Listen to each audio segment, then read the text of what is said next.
Here we go as we are at the NFL Combine, continuing our coverage here on Chicago Bears Now. Harrison Graham with you. We got Nate Tice of The Athletic. He does a couple podcasts there, including Podcasts of the Pros with Dane Brugler. You're writing for Yahoo Sports. You're all over the place these days. How's it been so far at the Combine? Before we jump into what everybody wants to talk about is quarterback situation number one. Yeah, it was my week's going with, it ended at 10 o'clock last night, which is very, very nice. So that's how my week's going. I put myself to bed in a very nice, tidy stuff, put bed on, took a late shower. It was really nice. I rejuvenated myself. So I'm doing much better than maybe yesterday because this is a long week in Indianapolis. Yeah, I think I'm going to have to go that route tonight before the quarterbacks because the Brock Bowers scrum was pretty hectic. I think this Caleb Williams thing, which is a great transition for the Bears here, I don't know, could be the biggest scrum in the history of the Combine. Oh, really? It seems that way. I mean, I think it's going to be wild tomorrow here in Indianapolis. Yeah, it's how it goes. We got some. It's nice for the draft when you have the bona fide positions, and even the fantasy guys can get involved with this too, because you got quarterbacks, you got receivers at the top, you even have offensive tackles. So it's kind of nice to have actually like star power at the top of the draft, and I think deserving star power too. Yeah, I mean, you see mock drafts where sometimes the top 10 picks are all offense. So every time I try to sprinkle in one defensive guy, because I think I did one. Someone's got to go here. I think I did 11 offensive guys. My first mock I did. I go, this actually might be realistic, people. It might go 14. Now, there could be a scenario for the Bears at 9 to go defense. We'll get to that in a minute. You're the president of the Drake Maye fan club, I would say. Yeah. There's some other – I know at one point Dane had Maye higher than Williams. He's kind of gone back on that a little bit. Why Drake Maye over Caleb Williams? Yeah, and again, I love Caleb too. So I do want to always get that out front. It's a 1A, 1B situation for me. But with Maye, he has a lot of the stuff that I look to a modern quarterback play. As far as size, speed, I think obviously he's actually gotten underrated as an athlete so far. Yeah. I think he's one of the best scramblers in college football statistically, and just watching him on film, what he decides to do on third down. Again, like I mentioned, the size. He does certain things that I see the best guys, the best quarterbacks, the elite guys do right now in modern football, attacking over the middle of the field, launching stuff down the field. When other teams try to heat him up, defenses try to blitz him, he gashes them. He pushes the ball constantly, and then sometimes when stuff breaks down, he can create a little bit. And so that size, speed, creativity, also just that brutal aggressiveness, that ruthless aggression, I believe John Cena said back in the day on SmackDown. But I think that is exactly what I like about him. He has that kind of total package that I really look at in the quarterback position. Do you like the Justin Herbert comps? I have been struggling to find a comparison for him because yes, I understand the number 10, the size, some of the speed stuff and pushing the ball, but it's not one-to-one to me. I've seen it was like Justin Herbert with a lobotomy, and I've seen the Justin Herbert with a little bit Josh Allen. He seems a little more athletic than Herbert. He is. He's going to test better. Yeah. Yes, and Herbert's a little bigger, maybe like 5-10 pounds bigger, but not crazy much, and a little taller. But there is some comparisons as far as just the arm talent. I think Herbert has maybe a little stronger arm, but that ability to push the ball. But yeah, if I had to compare one, that would be one. But it's not a perfect one-to-one to me.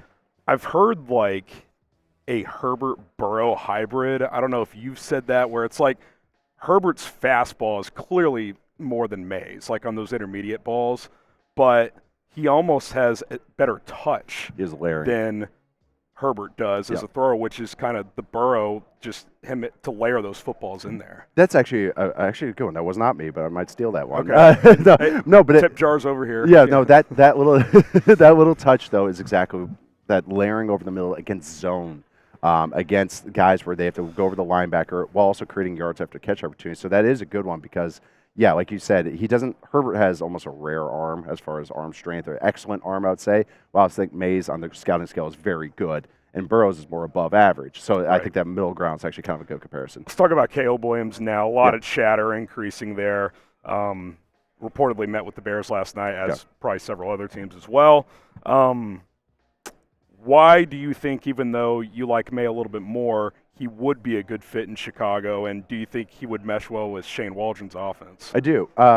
Caleb, and I think this has gotten underrated with him, is his ability to win from the pocket is very good. He is, I think, excellent accuracy. I ended up comparing him after I wrote Caleb Williams and dove into him. I was watching him during the season, mostly TV copies until I can get my hands on film a month or two later. And I'm, get down on him a little bit, but I was like, I'm not totally down. I'm so glad I never had a hot take about it, because then I watched him on All 22. I'm like, oh yeah, you're a baller. A lot of his creation and getting, I know the Mahomes comparisons, everything like that, I end up comparing him to Drew Brees coming out of Purdue. Okay. Because of that accuracy. The size is almost exactly the same as Brees. 6'1", 214 Brees was, or 213 coming out of college. Yep. Williams is listed 215, give or take, those couple pounds. Yep. I think the same height. I think just that throwing ability, that accuracy, consistent accuracy with some creation. Brees is a much better athlete than people remember. I think that's what it is his ability to operate on time. He has clean footwork.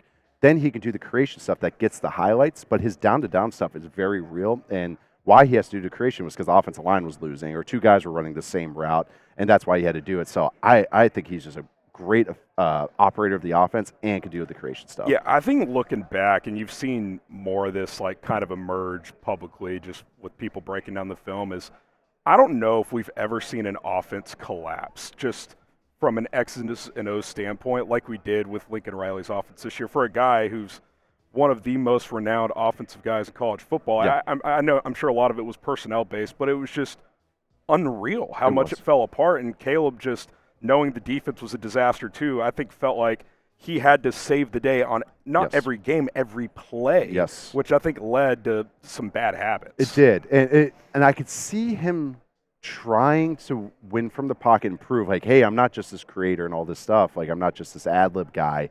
And he couldn't. Like it was just a guard losing or some botch protection or some, tackle just doesn't block anymore. Yeah, guard just goes ole, and or you got a tight end and a receiver both running a flat route at the same time where they're next to each other. And it's like, of course he has to come off that. Yeah. I'm totally with you. I went from Lincoln Riley as one of the greatest innovators that we've seen in recent memory. One of these guys that's doing so much stuff to just falling off a freaking cliff where I watched this offense and going, what are you guys doing?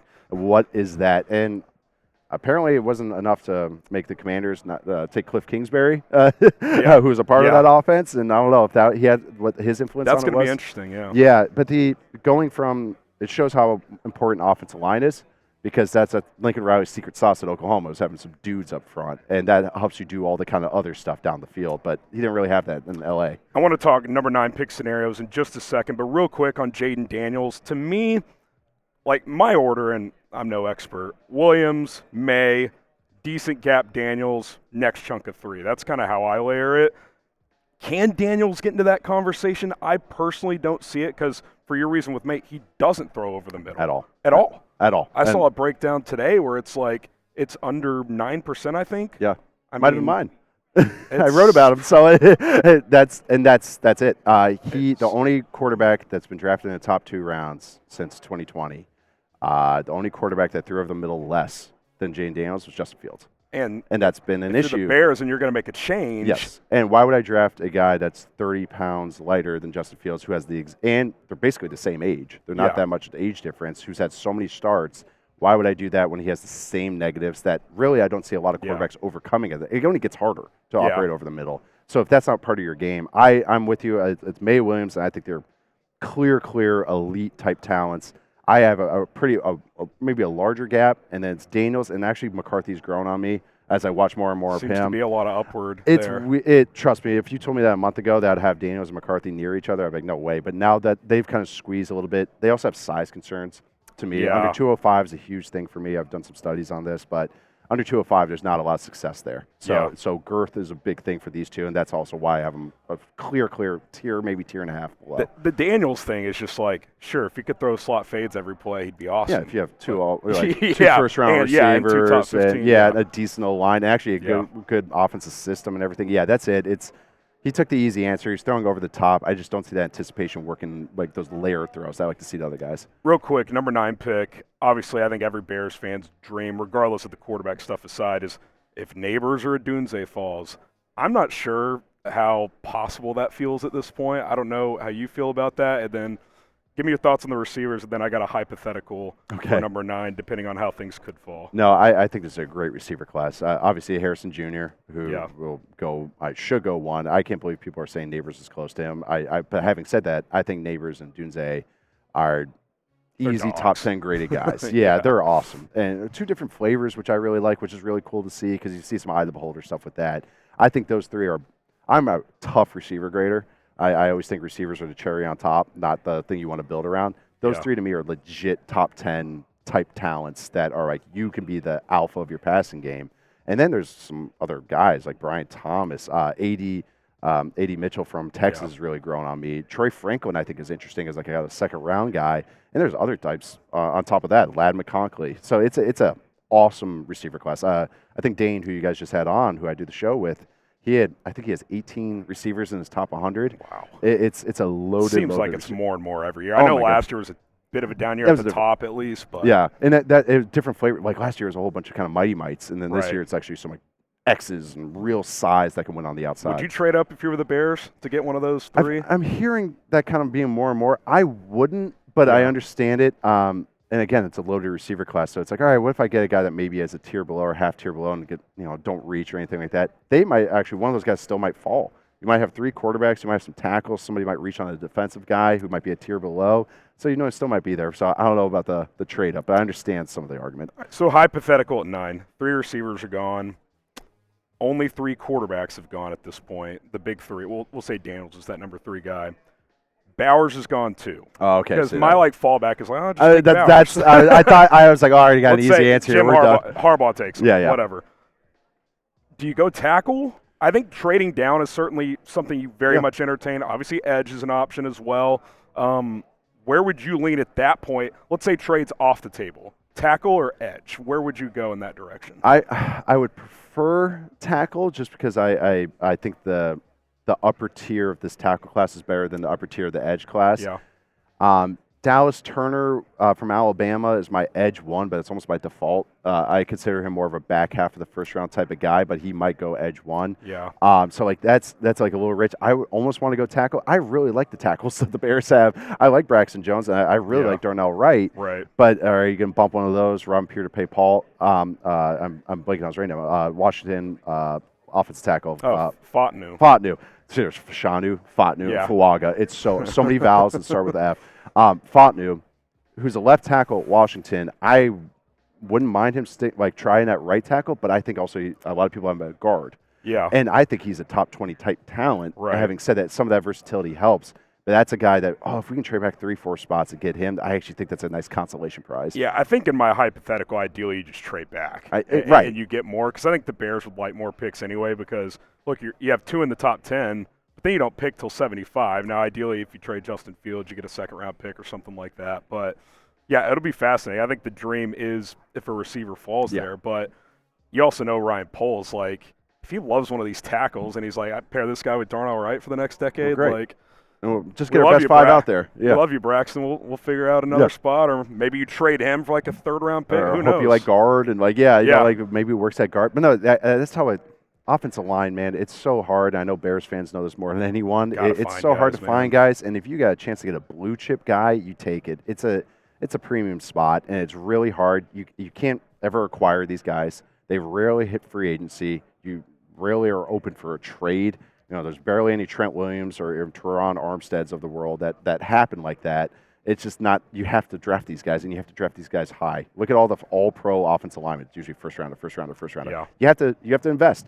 Darnell Wright's working out, so maybe get another one in there. All right, we'll end with this. You're running the Bears. What is the dream scenario for this draft? Oh my God, dream would be bait Washington, moving up 1 spot. Okay.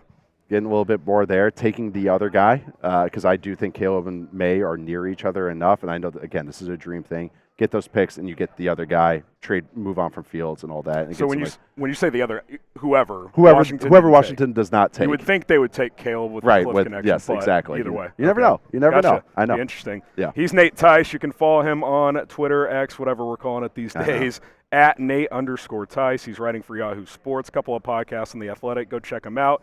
Doing an awesome job. We'll see where he ends up with the Drake Maye stuff over the next couple of months.